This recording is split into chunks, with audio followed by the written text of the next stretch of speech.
Welcome to the QB Show. I am fired up for this one.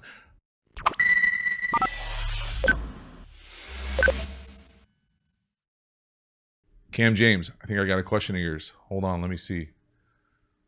I want to say I do. That name looks familiar to me today. Boom.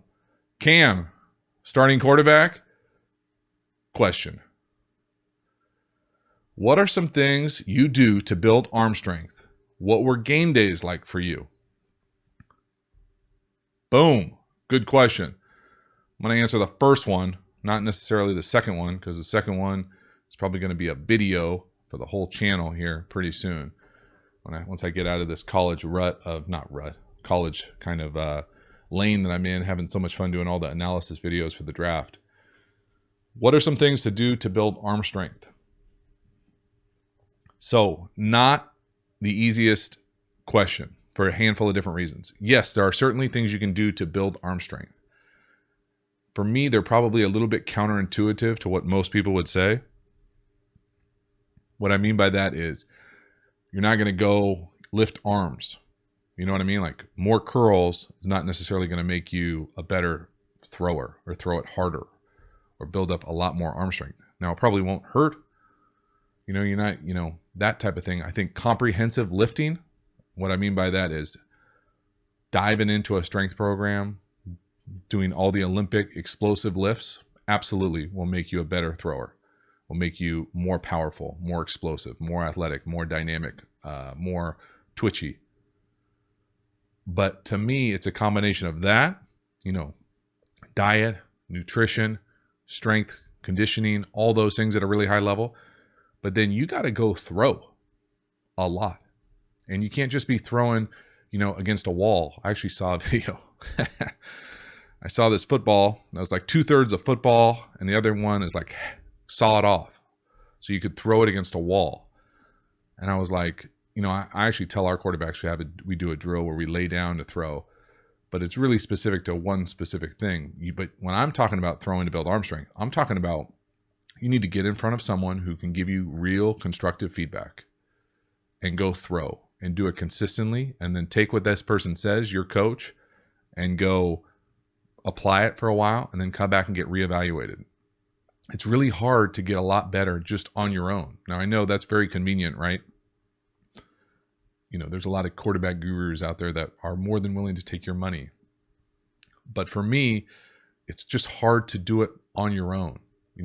You might be able to take the things that I'm saying and go in a mirror and throw, but you're not really going to be able to evaluate yourself, without watching it on film. And it's hard to be your own self-judge all the time. And so for me, I always like to communicate with the coaches that were coaching me, like, hey, this is what I'm working on. I'm working on not being toesy. I want all my cleats in the ground at the back of my drop. Can you watch that for me and tell me, even if your quarterback coach might not be a guru, might also be the DB coach.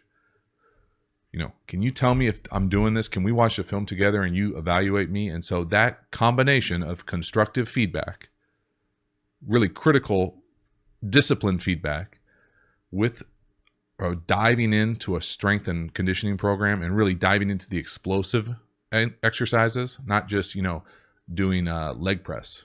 That ain't it. Or like quarter squats. That's not it either.